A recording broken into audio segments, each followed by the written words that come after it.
Hello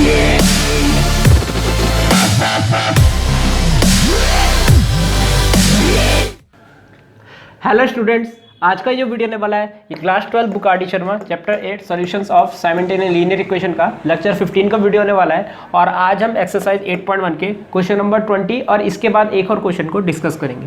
तो चलिए question number 20 को डिस्कस कर लेते हैं।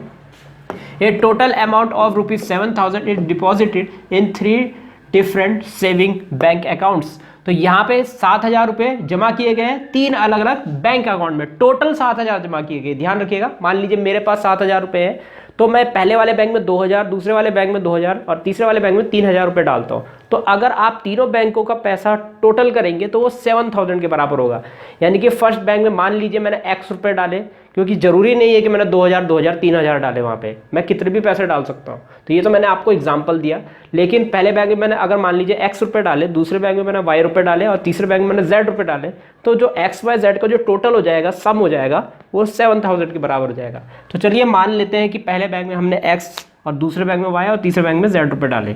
तो late ₹X, Y, Z money is deposited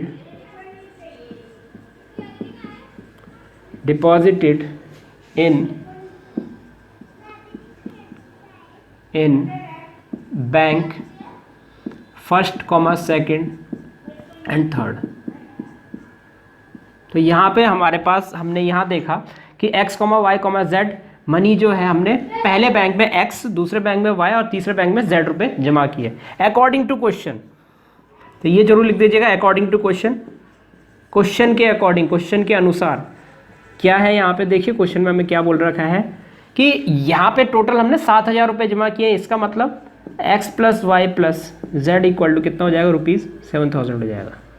तो ये आ गया हमारा इक्वेशन नंबर 1 मान लेते हैं। एंड इसके बाद आगे क्या बोला गया है? आगे बोला गया है 3 सेविंग बैंक अकाउंट्स में हमने जमा किए विद एनुअल इंटरेस्ट रेट्स इतना, इतना और इतना। तो ये आपका रेट ऑफ इंटरेस्ट है पहले वाले बैंक का, दूसरे वाले बैंक का और तीसरे वाले बैंक का।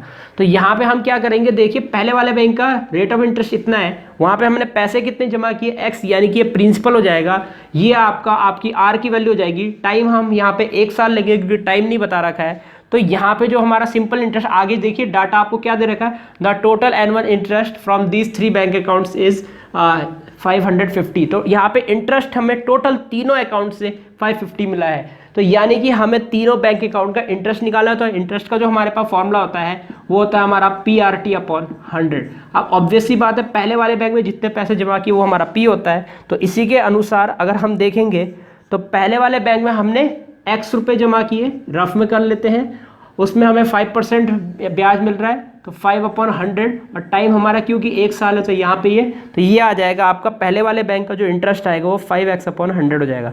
इसी प्रकार से दूसरे वाले का जो आएगा वो 8y/100 आ जाएगा। और तीसरे वाला जो बैंक होगा उसका जो इंटरेस्ट आएगा 8 2 जा 16, 16 + 1 17, 17/2 है। तो यहाँ पे हम लिखेंगे 17z/200। तो याद रखिएगा 17/2 है और डिनोमिनेटर क्योंकि 100 से मल्टीप्लाई होता ही है तो इस प्रकार से हो जाएगा इक्वल टू यहाँ पे 550 ₹550 इतना हो जाएगा। एलसीएम लेंगे तो 200 एलसीएम आएगा, 200 एलसीएम आएगा तो ये 10x हो जाएगा, 10x प्लस ये हो जाएगा 16y डबल हो रहा है और प्लस यहाँ पे ये तो आपका 17z ही रहेगा इक्वल टू, जब यहाँ पे आप मल्टीप्लाई करेंगे तो 1 2 3 0 आ जाएंगे। तो 1 2 3 0 और 2 5 जा 10 का 1 और 2 5 जा 10 और 11, तो 1,10,000 यहाँ पे ये आ जाएगा। इसको हम मिटा देते हैं, ये क्वेश्चन नंबर 2 मान लेते हैं। चलिए तीसरी क्वेश्चन की तरफ चलते हैं। एंड आगे बोला गया है equal amounts have been deposited in 5% and 8% saving accounts. तो पहले वाले बैंक में 5%, दूसरे वाले बैंक में 8% यहाँ पे हमें ब्याज मिल रहा है। तो यहाँ पे पहले बैंक में और दूसरे बैंक में बराबर अमाउंट जमा किया गया है। यानी कि हम कह सकते हैं पहले वाले बैंक में हमने जितना पैसा जमा किया दूसरे वाले बैंक में भी उतना ही पैसा जमा किया। तो x = y, सिंपली अगर इसको मैट्रिक्स वाले तरीके से लिखें तो x 1x - 1y + 0z = 0। ये क्वेश्चन नंबर 3 आ जाएगी आपकी। उम्मीद आपको समझ में आ रहा होगा, काफ़ी ईजी है। x - y बनेगा ये आपका, जहाँ इसको राइट हैंड साइड लेंगे x - y = 0। अब z को मैंने इस प्रकार से लिख दिया है ताकि हमारा मैट्रिक्स मेथड यहाँ पे यूज़ कर पाए हम मैट्रिक्स मेथड को। तो चलिए अब हम लिखते हैं hence system of equations are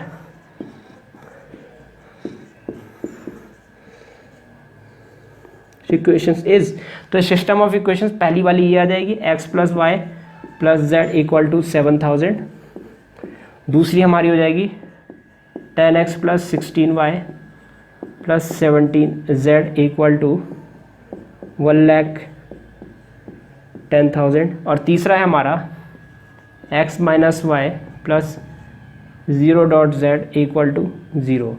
तो ये हमारी जो सिस्टम ऑफ इक्वेशन है वो बन चुकी है। इसके आप ax इक्वल्स टू b लिख सकते हैं और इसके बाद आप इसको इसी प्रकार से सॉल्व करके x y z की value, small x y z की वैल्यू निकाल सकते हैं। तो इस प्रकार हमारा क्वेश्चन नंबर 20 यहीं पर समाप्त होता है। तो चलिए अब हम नेक्स्ट क्वेश्चन की तरफ चलते हैं। तो देखिए ये वाला जो क्वेश्चन है आपको किसी भी बुक में नहीं मिलने वाला है और ये क्वेश्चन आपका सीबीएसई 2016 की बोर्ड में आया था। तो ध्यान से देखिएगा ये क्वेश्चन किस प्रकार का आया था और ये उस टाइम पे किसी भी बुक में आपको नहीं मिलेगा 2016 से पहले। हो सकता है अब 2016 के बाद किसी बुक में आ गया हो प्रीवियस ईयर के रूप में, लेकिन अभी तक ये क्वेश्चन आपको किसी भी बुक में नहीं मिलेगा 2016 तक। तो ऐसा क्वेश्चन देखिए, ऐसा क्वेश्चन क्या होता है, इसमें आपकी स्किल्स चेक की जाती है यहाँ पे कि आप इस क्वेश्चन को कैसे टैकल करेंगे, ऐसा क्वेश्चन जो आपने आज तक नहीं पढ़ा है। तो चलिए इस क्वेश्चन को हम कर लेते हैं। तो देखिए यहाँ पे क्या बोला गया है, a trust invested some money in 2 types of bond. एक ट्रस्ट जो है यहाँ पे 2 तरीके के बॉन्ड में कुछ पैसा इन्वेस्ट करता है। तो आगे बोला गया है the first bond page 10% interest, second bond page 12% interest. तो यहाँ पे आपको बता दिया गया है कि यहाँ पे ट्रस्ट जो है कुछ पैसा इन्वेस्ट कर रहा है। मान लीजिए उसने पहले बॉन्ड पे x रुपया इन्वेस्ट किया और सेकेंड बॉन्ड पे उसने y रुपया इन्वेस्ट किया। चलिए ये चीज़ मान लेते हैं, let rupees x and y money invested in first and second bond. माना कि फर्स्ट एंड सेकेंड बॉन्ड पे, यहाँ पे फर्स्ट बॉन्ड पे x रुपया, सेकेंड बॉन्ड पे y रुपये यहाँ पे इन्वेस्ट किया गया है। फर्स्ट बॉन्ड पे 10% इंटरेस्ट। तो आप जैसा कि जानते हैं यहाँ पे ये आपका रेट ऑफ इंटरेस्ट है यहाँ पे, और ये भी आपका रेट ऑफ इंटरेस्ट है सेकेंड बॉन्ड का। तो ऑब्वियस ही बात है, मैंने पहले वाले बॉन्ड में x रुपया डाला और वहाँ पे मुझे 10% ब्याज मिल रहा है। तो यहाँ पे अगर आप देखेंगे तो यहाँ पे इंटरेस्ट के रूप में यहाँ पे दोनों ट्रस्ट से, यानी कि ट्रस्ट जो है वो दोनों बॉन्ड से, ट्रस्ट जो है दोनों बॉन्ड से इतना रुपया इंटरेस्ट के रूप में प्राप्त कर रहा है। तो यहाँ पे PRT/100 ही फॉर्मूला लगेगा, जैसा कि आप जानते हैं I = PRT/100, ऑब्वियस ही बात है। और यहाँ पे जो पहला बॉन्ड है उससे ट्रस्ट को कितना इंटरेस्ट मिल रहा है, जैसा कि आप जानते हैं पहले उसने x रुपया डाला। तो यहाँ पे लिख देते हैं अकॉर्डिंग टू क्वेश्चन, मैं शॉर्ट में लिख रहा हूँ, आप जल्दी आप पूरा लिखिएगा पेपर में। तो अकॉर्डिंग टू क्वेश्चन के अकॉर्डिंग यहाँ पे देखिए, यहाँ पे हमने पहले वाले बॉन्ड पे x रुपया डाला और उसमें रेट ऑफ इंटरेस्ट है हमारा 10। तो यहाँ पे हो जाएगा 10x/100 इंटू 1, क्योंकि हम 1 साल ही मानेंगे यहाँ पे। ये पहले वाले का इंटरेस्ट है प्लस दूसरे वाले का इंटरेस्ट हो जाएगा हमारा 12y/100 और टोटल इंटरेस्ट यहाँ पे हमें कितना मिला है 2800 के बराबर। एलसीएम लेंगे। तो ये अगर आप एलसीएम लेते हैं तो देखिए थोड़ा सा और सॉल्व कीजिएगा। तो यहाँ से थोड़ा सा और सॉल्व करेंगे तो मैं ऊपर नीचे यहाँ पे एलसीएम लेने के साथ साथ ऊपर से 2 भी कॉमन ले रहा हूँ। तो यहाँ पे अगर मैं ऐसा करता हूँ तो यहाँ पे हो जाएगा आपका 5x plus 6y equal to, यहाँ पे हो जाएगा 2 से, अब देखिए यहाँ से हमने 2 कॉमन लिया है तो यहाँ पे हो जाएगा 14, क्योंकि यहाँ पे 28 का आधा 14 हो जाता है, 1400 और यहाँ पे भी 2 0 आ जाएंगे। तो यहाँ पे भी आगे हम 2 0 लगा देंगे। तो ये आपका आ जाएगा, ये आपका इक्वेशन नंबर 1 बन गया। अब देखिए 2 वेरिएबल है, 2 इक्वेशंस की जरूरत पड़ेगी, ज़्यादा इक्वेशंस की जरूरत नहीं पड़ेगी। एंड तो ये हमारा फर्स्ट पार्ट लिख दीजिए, ये आपका फर्स्ट इक्वेशन बन गया। अब हम सेकंड इक्वेशन की बात कर लेते हैं इस तरीके से। चलिए आगे बढ़ते हैं। आगे क्या बोला गया है, तो इंटरेस्ट के रूप में ट्रस्ट को इतना पैसा मिला। If trust had interchange money in bonds. Interchange करने का मतलब ये है कि पहले क्या कर रहा था वो, पहले वो x रुपया पहले वाले बॉन्ड पे डाल रहा था, यानी कि पहले बॉन्ड पे पहले उसने कितना पैसा इन्वेस्ट किया, यहाँ पे x रुपया इन्वेस्ट किया, 10% वाले पे x रुपया इन्वेस्ट किया, 12% वाले पे y रुपया इन्वेस्ट किया। अब वो बोल रहा है मनी को इंटरचेंज कर दो।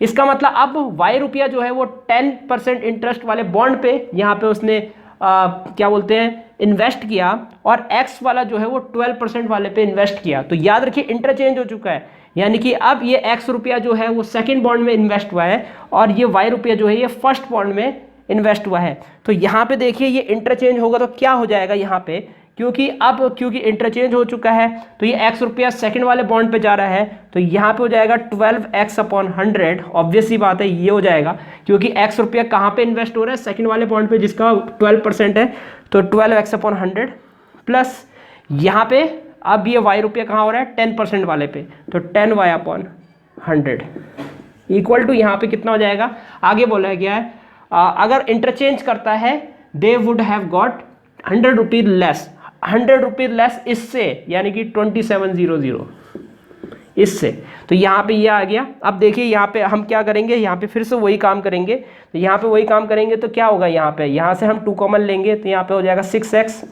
प्लस 5y इक्वल टू, अब देखिए यहाँ पे हम 27 का अगर हम 270 का आधा करें, क्योंकि यहाँ से 2 कॉमन निकला है तो ये 270 को डिवाइड करेगा, तो यहाँ पे 2 1 जा 2, 2 3 जा 6 और 2 5 जा 10, तो यहाँ पे हो जाएगा 1 0 ये आ गया और 2 0 यहाँ से आ जाएंगे, तो ये आ चुका है हमारी इक्वेशन नंबर 2। तो सिस्टम ऑफ इक्वेशंस यहाँ पे हमारी देखिए क्या बन जाएगी, इसको हम मिटा देते हैं, हेंस सिस्टम ऑफ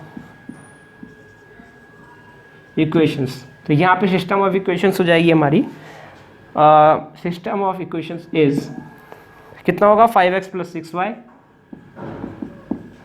अब याद रखिएगा इसको मैट्रिक्स मेथड से सॉल्व करना है, 1,40,000 और यहाँ पे है 6x plus 5y equal to 1,35,000।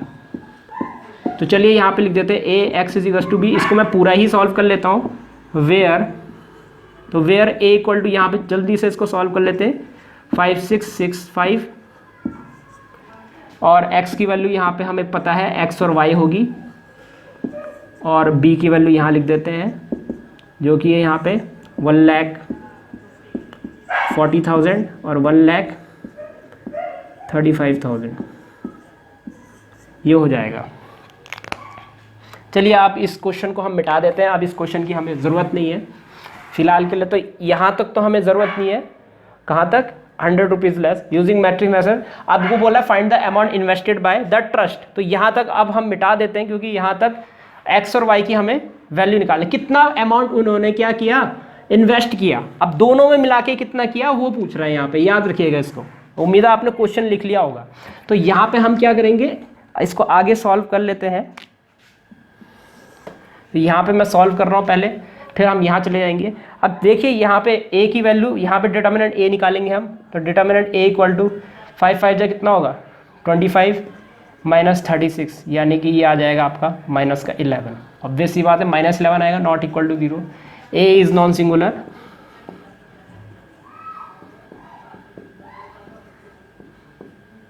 Non singular and unique, a is non singular and unique, hence it is invertible।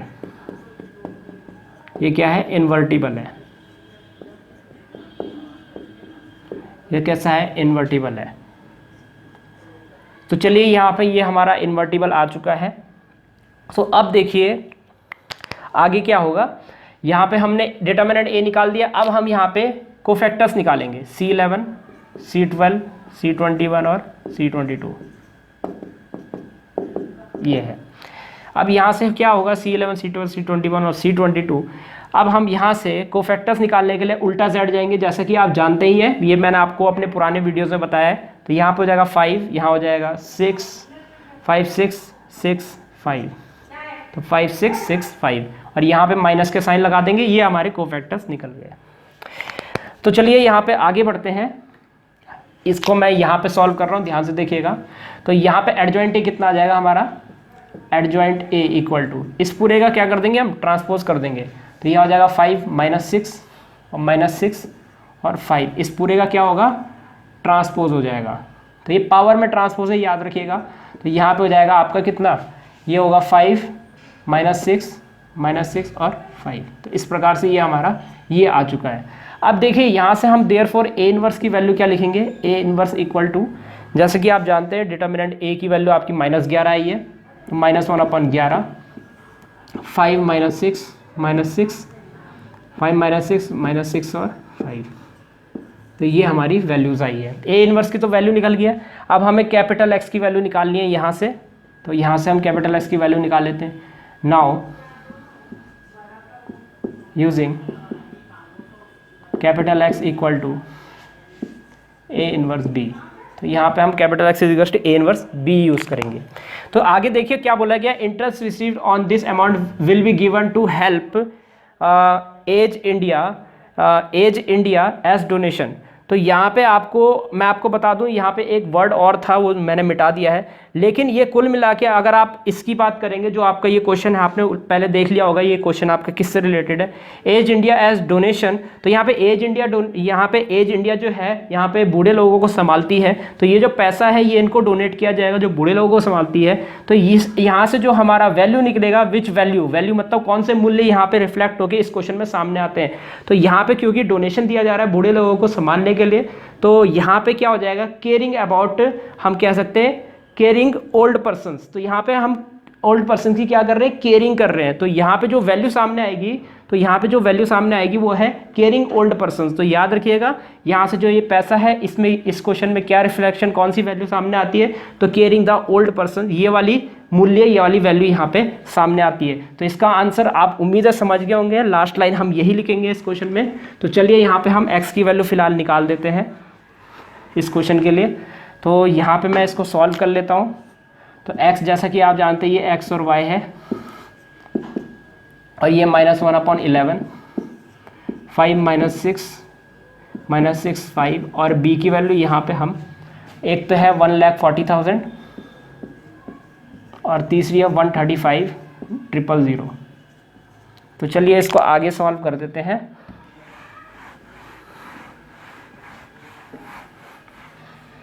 अब यहाँ पे कितना हो जाएगा, XY, और अगर हम इसको मल्टीप्लाई करेंगे तो 4 0, 1 2 3 4 0, और 14 5 जा 70, 14 5 जा 70 हो जाएगा, माइनस 1 2 3 0, 6 5 जा 30 का 3, 6 3 जा 18 और 21 का 2, 6 3 जा 18 21 का 2, यहाँ पे आ जाएगा 6 1 जा 6 7 8। तो यहाँ पे हमारा इतना आ जाएगा। इसके बाद नेक्स्ट अगर हम देखें, ये इसके साथ मल्टीप्लाई होगा, तो यहाँ पे हमारे 4 0 हैं, 1 2 3 4 0, तो ये ऑब्वियस सी बात है माइनस का आएगा, ये इसके साथ हो रहा है मल्टीप्लाई। तो यहाँ पे 14 6 जा 84 होता है, और यहाँ पे हो जाएगा माइनस माइनस प्लस, यहाँ पे हमारे 3 0 होंगे पहले, 1 2 3, और इसके बाद 5 5 जा 25 का 2, 5 3 जा 15 17 का 1, और 5 1 जा 5 और 1 6। तो ये आ गया हमारा। तो यहाँ पे हो जाएगा XY इक्वल टू -1/11। तो यहाँ पे अगर हम माइनस करते हैं तो 4 0 तो हम एज इट इज़ लिख देंगे जैसा है यहाँ, 1 2 3 4 0। अब 81 क्योंकि ये माइनस में आएगा, और 81 में से हम 70 माइनस करेंगे तो 11 आएगा। अब यहाँ पे भी माइनस कर देते हैं, तो यहाँ पे आपके 3 0 एज इट इज़ ही लिखे जाएंगे, 1 2 3 0। ऑब्वियस ही बात है, बड़ी वैल्यू ये है, छोटी वैल्यू ये है, तो माइनस में आएगा आंसर। और 840 में से हम यहाँ पे माइनस कर देते हैं, 840 में से 675 को, तो 10 का 5, यहाँ से कैरी दिया तो यहाँ 13 आ जाएगा, 13 - 7 13 - 7 6 और 1 165।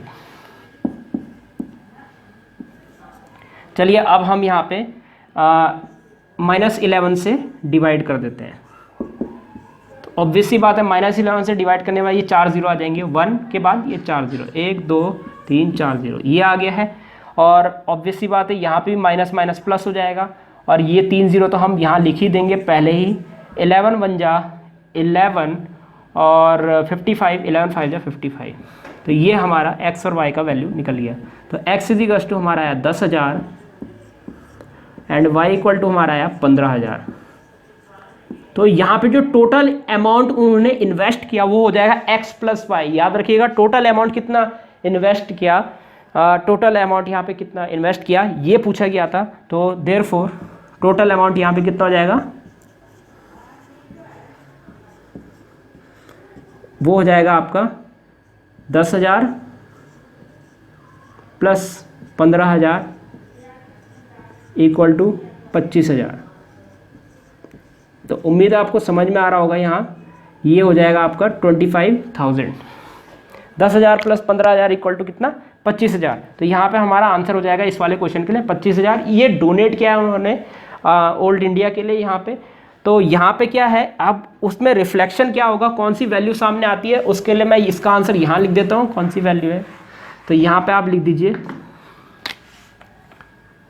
The value is caring the old person.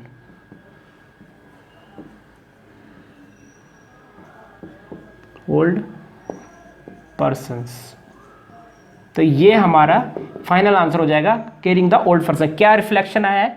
The value is caring the old person. इसको वहाँ पे हाईलाइट कर दीजिएगा किसी भी पेन से, या फिर अंडरलाइन कर लीजिएगा नीले पेन से, तो यहाँ पे उनको हाईलाइट हो जाएगा कि आपको ये क्वेश्चन बहुत अच्छे से समझ आए। और उम्मीद है आपको ये समझ में आ गया होगा कि ये मैंने ऐड क्यों किया। उन्होंने टोटल अमाउंट यहाँ पे कितना इन्वेस्ट किया, पहले वाले में ट्रस्ट में इतना, दूसरे वाले ट्रस्ट में इतना, तो टोटल अमाउंट यहाँ पे उन्होंने 25,000 यहाँ पे इन्वेस्ट किया। तो इस प्रकार हमारा ये वाला चैप्टर यहीं पर समाप्त होता है। तो स्टूडेंट इस प्रकार ये चैप्टर यहीं पर समाप्त होता है। उम्मीद है आपको ये चैप्टर समझ आया होगा। इसके नेक्स्ट वीडियो में हम अगला चैप्टर शुरू करेंगे। इस वीडियो को देखने आपका बहुत बहुत धन्यवाद। अगर आपको वीडियो समझ आता हो आप इसको लाइक जरूर कर दीजिएगा और अपने दोस्त को इसको शेयर जरूर कर दीजिएगा, और इस चैनल को सब्सक्राइब भी जरूर कर दीजिएगा, क्योंकि मैं आगे भी इसी तरह के वीडियोज़ आपके लिए लाता रहूँगा। तो सब्सक्राइब जरूर कर दीजिएगा। फिलहाल के लिए इस वीडियो में इतना ही। मिलते हैं हमारे नेक्स्ट लेक्चर में।